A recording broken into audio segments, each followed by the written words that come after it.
তাদের জন্য আমার কিছু পরামর্শ আছে, বিশেষ করে গর্ভবতী মাদের জন্য।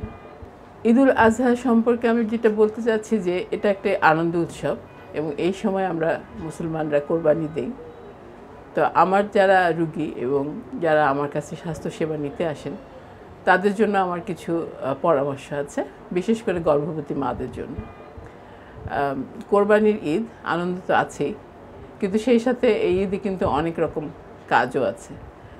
কোরবানির গরু এবং সেই খাসি এবং সেই মাংস কুটাবাছা করা এবং তৈরি করা এবং সেই সাথে সেটাকে সযত্নে ফ্রিজে বা কোথাও রেখে দেওয়া, এগুলো কিন্তু মোটামুটিভাবে একটু ভারী কাজ।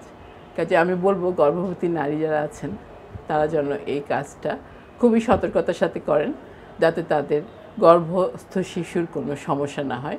বিশেষ করে ভারী কোনো কিছু টানা বা ভারী কাজ করা থেকে আপনারা অবশ্যই বিরত থাকবেন। আর আমার দ্বিতীয় উপদেশ হচ্ছে যে আপনারা সবাই স্বাস্থ্যসম্মত খাবার খাবেন, বিশেষ করে নিজেদের স্বাস্থ্য সচেতনতার দিকে মনোযোগ দিবেন। বিশেষ করে এই সমস্ত মাংস, রক্ত এগুলো যখন ঘাটাঘাটি করতে হয়, কাজেই তারপরে যেন হাত ধোয়া, হাত পরিষ্কার করা এবং জীবাণুমুক্তভাবে হাত পরিষ্কার করা, এগুলোর ব্যাপারে আপনারা অবশ্যই খেয়াল করবেন।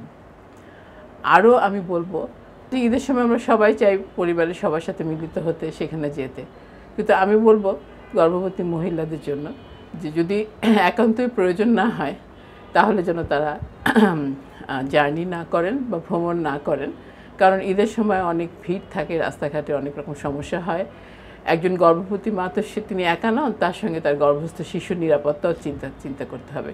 কাজে খুব প্রয়োজন না হলে আসলে ভ্রমণটাকে এড়িয়ে চলাই ভালো, কারণ ঈদ আমাদের জীবনে অনেকবার হয়তো আসবে, কিন্তু গর্ভস্থ শিশু এবং তার পরিচর্যা এবং তার জন্য যতটা সতর্কতা অবলম্বন করা যায় ততটাই মঙ্গল।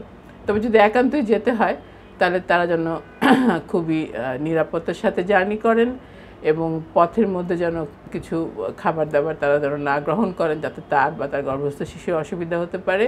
কিন্তু আমি তারপরেও বলবো যে তারা যেন এই ব্যাপারে সচেতনতা অবলম্বন করে এবং সুস্থ নিরাপদভাবে জার্নি করে। আমি এতক্ষণ আমার গর্ভবতী মাদের কথা বললাম, কিন্তু সেই সাথে আমাদের সবারই পরিবারে কিন্তু মা বাবা আছেন, তাদেরও পরিচর্যা করা কিন্তু একান্ত প্রয়োজন। ঈদ একটা পারিবারিক আনন্দ, একটা সামাজিক আনন্দ। তো আমরা যখন পরিবারের সবার সাথে মিলিত হব, অবশ্যই আমরা খেয়াল করব আমাদের পরিবারে যে বয়স্ক ব্যক্তি আছেন, হয়তো কারো মা, কারো বাবা, কারো শ্বশুর শাশুড়ি বা আরও নিকট আত্মীয়, তারাও যেন আমাদের সাথে মিলিত হয়ে, পরিবারের সবার সাথে মিলিত হয়ে আনন্দ করতে পারেন, তারা যেন কোনো একাকিত্ব বোধ না করেন। এবং এই যে কোরবানির আনন্দ, তারাও যখন একসময় ছোট ছিলেন বা কম বয়স্ক ছিলেন, তখন কিন্তু তারা নিজে হাতে অনেক কাজ করতেন। তারা এখন বয়স্ক হয়ে যাওয়াতে তারা এই কাজগুলো করতে পারেন না, হয়তো গরু কোরবানি, মাংস কুটে রাখা বা ভাগ করা, এই কাজগুলোতে অংশগ্রহণ করতে পারে না, এটা তাদের জন্য একটু কষ্টের ব্যাপার। তো এই সমস্ত কাজ যখন আমরা করব তখন তাদেরকেও আমরা সংশ্লিষ্ট করে নেব, অ্যাটলিস্ট তারা আমাদের সঙ্গে থেকে বসে দেখবে, এই আনন্দটুকু উপভোগ করবে।